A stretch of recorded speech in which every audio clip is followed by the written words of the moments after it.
नमस्कार दोस्तों, आप सभी का स्वागत है। और जब से आईपीएल शुरू हुआ है तब से, जैसा कि मैं पहले ही बोल चुका हूं, कि रोमांच अपने चरम पे है। हर दिन वो जो रोमांच है और बढ़ता ही जा रहा है, लेकिन हर दिन एक नया विवाद भी आता ही जा रहा है। पहले इरफान पठान को कमेंट्री से बाहर करना पैनल से, और उसके बाद फिर हरभजन सिंह का जोफ्रा आर्चर के ऊपर एक तरह से नस्लविरोधी टिप्पणी करना।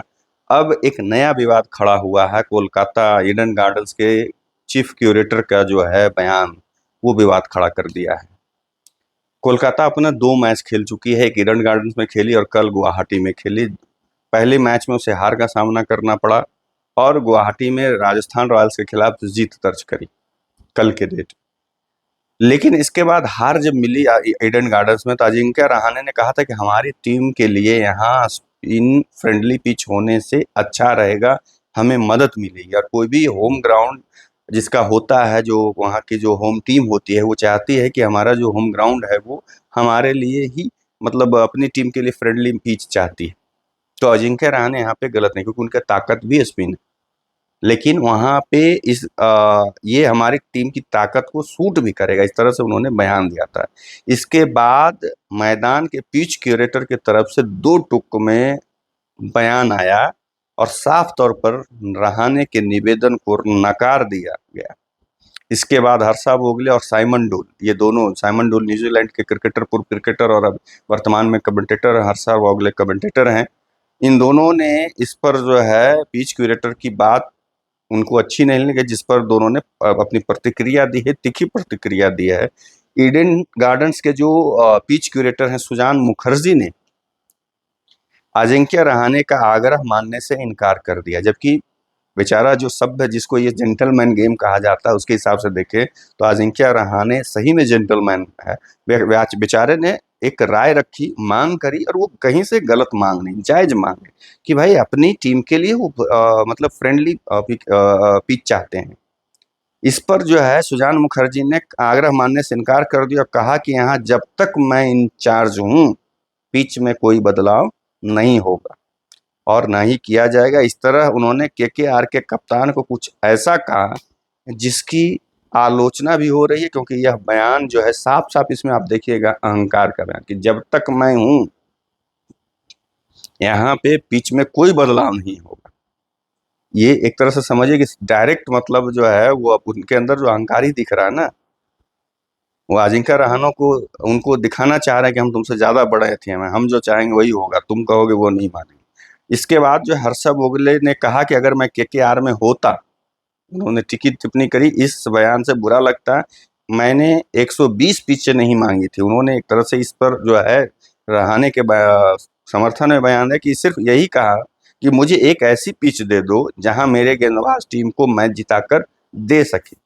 आईपीएल जैसे टूर्नामेंट में होम एडवांटेज मिलना चाहिए, क्योंकि घरेलू मैदान से बाहर जाकर जीतना मुश्किल होता है। और ये सिर्फ आईपीएल की ही बात नहीं, आप अंतर्राष्ट्रीय लेवल की भी बात करें, सभी जगह ये होता है कि होम एडवांटेज तो मिलना चाहिए किसी भी टीम को।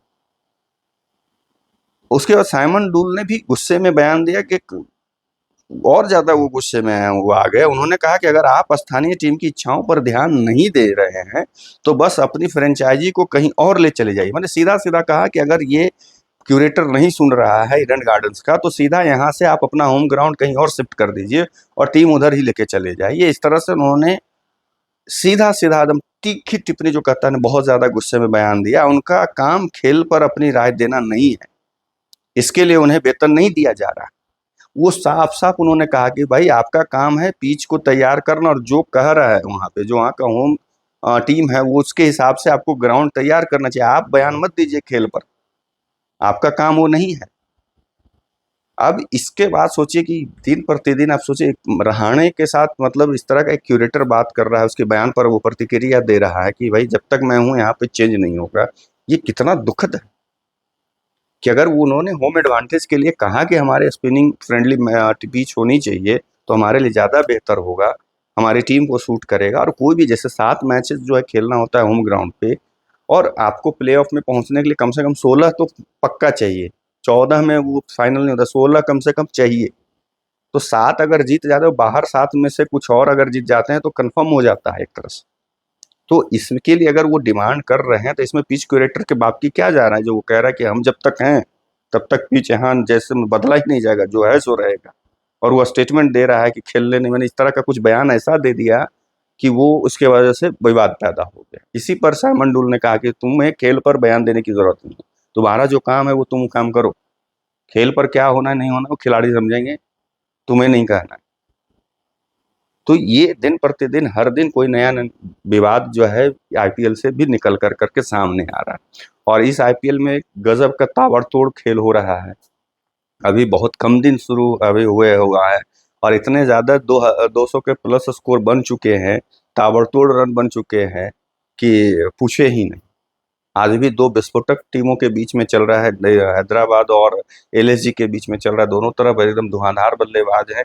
तो अभी जहां तक देखें कि 2 विकेट गिरने के बावजूद भी अभिषेक शर्मा और पिछले मैच के हीरो शतकवीर किशन, ईशान किशन, दोनों 2 लगातार गेंदों पे आउट होने के बाद भी अभी हैदराबाद जो है 9.4 गेंदों में 2 विकेट पर 93 रन पर है। मतलब आप सोचिए कि 10 के औसत से अभी भी 3 विकेट, माफ कीजिएगा, 3 विकेट पे है, अभी गिर चुका है। वो भी हेड, ट्रेविस हेड भी आउट हो चुके हैं। अभी क्लासन 10 गेंद पे 13 रन और रेड्डी जो है, नीतीश कुमार रेड्डी 14 गेंदों पे 22 रन बना कर करके खेल रहे हैं।